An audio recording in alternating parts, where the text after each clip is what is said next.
நண்பர்களே, ஒரு விஷயம் சொல்லணும்னு நினைக்கிறேன். தொழில்நுட்பம் அதிகமாக நமக்கு அது உதவியாகவும் இருக்குது, உபத்திரவமாகவும் இருக்குது.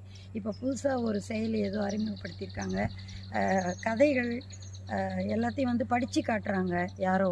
அது முற்காலத்துலலாம் வந்து படிக்க எழுத தெரியாதவங்க தபால்காரர் ஒரு தபால் கொடுத்துட்டு போனால், ஐயா தம்பி நீயே கொஞ்சம் படித்து சொல்லிவிடு அப்படிங்குவாங்க. இப்போ என்னென்னா, ஒரு கதையோ கவிதையோ, அதுவும் அந்த கவிதை எழுதினவங்களே படித்தா அது கொஞ்சம் இயல்பாக இருக்கும். அவங்க அர்த்தமே தெரியாமல், லகர பேதங்கள் தெரியாமல் தப்பு தப்பாக படிக்கிறாங்க. அது கொஞ்சம் மனசுக்கு வருத்தமாக இருக்குது. ஆனால் இந்த மகிழுந்தில் போகிறவங்கெல்லாம் போகும்போது ஜெயகாந்தன் கதைகள் அப்படி யாரோ படிக்க கேட்டுட்டு போகிறது எங்களுக்கு நேரம் போகிறதும் தெரியல, பயனுள்ள நேரமாக இருக்குன்னு சொல்கிறாங்க. இருந்தாலும் கையெழுத்தை நம்ம எப்படி தொலைச்சோமோ, கையெழுத்துன்றது கைரேகை மாதிரி ஒவ்வொருத்தருக்கும் ஒவ்வொரு மாதிரி தான் இருக்கும். அந்த கையெழுத்து பழக்கமும் போச்சு. இப்போ வாசிக்கும் பழக்கமும்